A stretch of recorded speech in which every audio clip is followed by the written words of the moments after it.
Good morning, everybody. Hello, Fred. Good morning. Hello. Yes, I'm just making sure that we're up and going. I think we are. Are we actually. Yes, we are up and going. We are up and running. Yeah, so I'm going to keep an eye on comments and stuff over here. Okay, sounds good. Okay, good. Happy Monday, everybody. Looks perfect. Okay, good. Happy Monday. Wow, what a weekend. Yeah, Monday. We'll quickly say those services for Congressman Lewis were amazing. To watch live yesterday across the Edmund Pettus Bridge.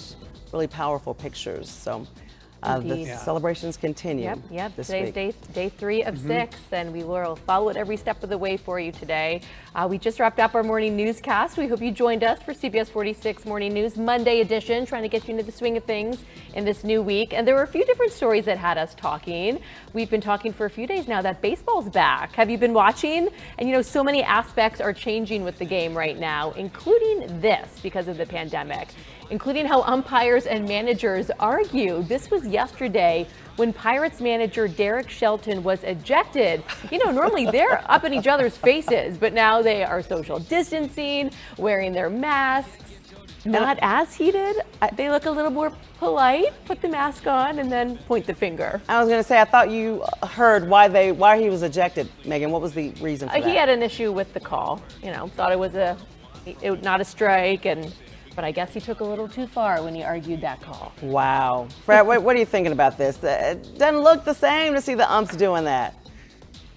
It's not quite the same. Usually they're like spitting all over each other from like this far apart. And you know, that's the first argument of the season. Wait until you're about 50 games in and you have a really high pressure game going on, and then we'll see if they're instantly starting to think about those masks. But it's funny, you know, the manager is wearing the gator, I guess you'd call it, or whatever, and he just like pulled that right up. He was out there though. He was going to argue it nonetheless. Did you catch any games Still this make weekend? his point. Anyway, I did. So I watched a little bit of the games this weekend that were on.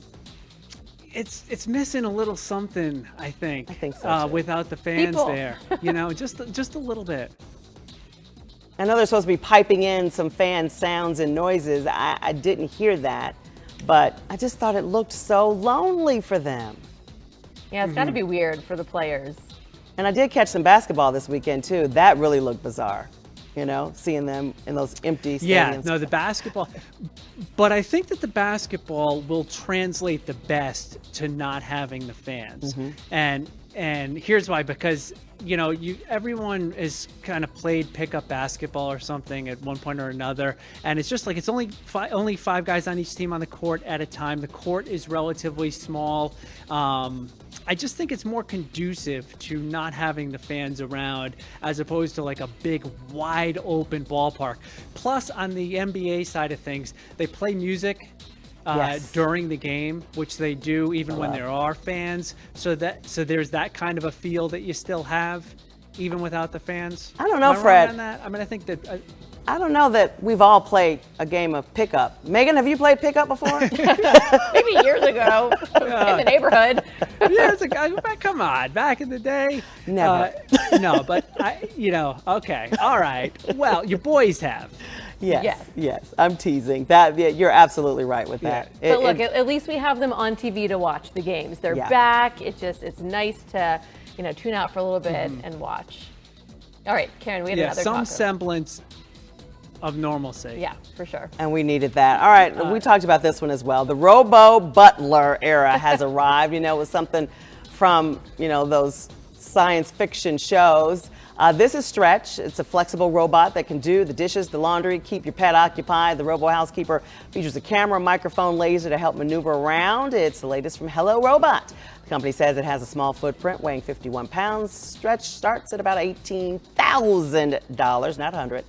So I teasingly said, that's why you have kids, to do the laundry and the dishes and I'm sure I'm gonna get jammed for that one. So would you pay $18,000 to have a robot clean your house and hand you a cup?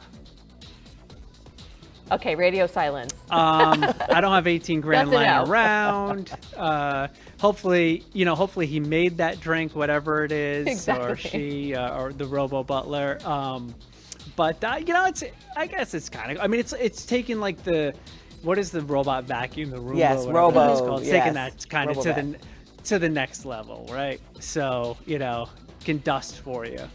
Yeah, don't know. it's just the I latest don't have that kind example of cake lying around. of technology and how they're creating these robots to do everything. So let us know in the comments. Are you into this? Does it freak you out to see how real these things can get with everything they can do nowadays? I can see the millennials saving enough money to do that, not us.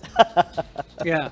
Well, and I also think that a lot of people, they heard, wait, keeps your pet entertained. There you So go. that's that could be like the most redeeming value of it, is that the robot will play with your pet while you're at work. Does it take the dog for a walk? We'll have to see. A lot of folks talking about baseball in the comments, just the same as if the stadium was full, a boring sport, just as exciting as much as watching a poker tournament. So some say they hate the crowd that's the noise. thing. Yeah. Yeah, Mark Yeah, does some not say like they the hate crowd it, noise. and some, baseball's not the most popular sport, I think, nationwide right now, so it's kind of fallen off in the last few years, I feel, in terms of popularity, just because the games can go a little bit slower.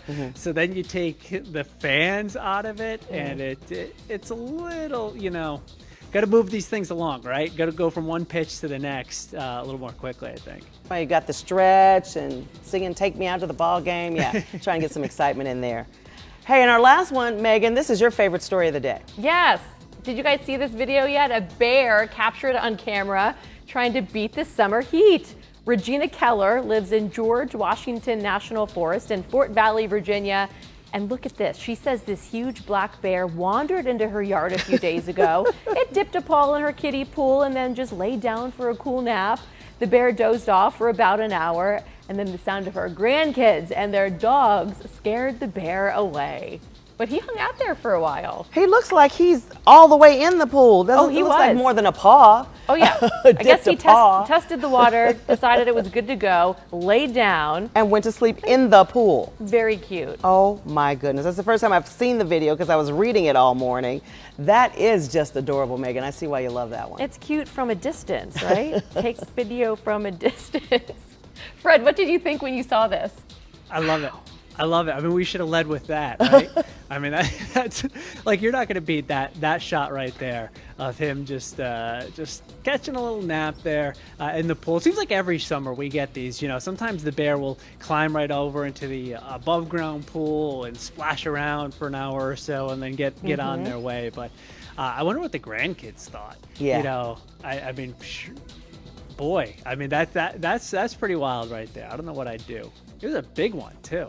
Yeah, we say that the bear was scared away from the sound of the kids, but vice versa, the kids probably saw that thing and go in the other direction. Unbelievable. Marietta just had a bear wandering around. They caught a bear a few days ago. So they're out there. Be careful. Yeah, I mean, that's the thing. They're out there, right? Yeah, I mean, so I'm always kind of looking around. I was in the trails at Stone Mountain early Friday and Saturday morning, kind of running around there, and those are pretty lonely at 7:30, 8 o'clock in the morning. So I've always got my head on a swivel, kind of looking around, just making sure. So remind us what you that do I don't if have you see a bear, Fred. I had that same question. I've been talking that my husband and I have been taking a lot of hikes, just trying to get out and about. And I said the other day, I said, wait, what do you do again if you see a bear? Not that I saw one. Do you want to make noise? Yeah, okay. Make a lot of noise. Right. Start screaming. Let's hear your Which could loudest be hard scream, to do. Fred. I don't think you scream very loudly. No, because right now we have kind of a full house here. It's not just my wife and my daughter, but one of my college-age sons is here as well. So Yay. I Oh, will yeah, wake spare him them up. the Scream. screaming this morning. You know what, Karen? It probably wouldn't even wake him up. No. People still He's talk a college kid. about sports. Takes getting used to. Love the fans. Cutouts idea. Sell them. Then the money go into charity would be great. A lot of people saying, they watched the Detroit Tigers versus Cincinnati. Loved it. The canned crowd noise wasn't bad. Better than nothing. So, something we'll get used to, I'm sure. Yeah. Yeah, oh yeah, I think that's the thing. We will get used to it as the games get more competitive, get further into the season. I think it'll be something that we enjoy.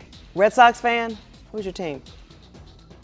Yeah, Red Sox fan. They lost 2 or 3 to Baltimore at Fenway over the weekend, so I'm not too happy about that. Baltimore's terrible and has been terrible for years, so not a good start for the Sox. Yeah, it's early. It's Megan, early. who's your team? I'm from Philadelphia, so I have to pull for the Phillies. And go Sox, go White Sox. All right. But the Braves is our adopted team here. Absolutely. We love our Bravos. Thank you so much for joining us for Facebook Live. Make sure you catch us every morning, weekday mornings, 4:30 to 7 a.m. We're going to head on off of here and get ready for the rest of the news of the day. Have a great one. Bye-bye.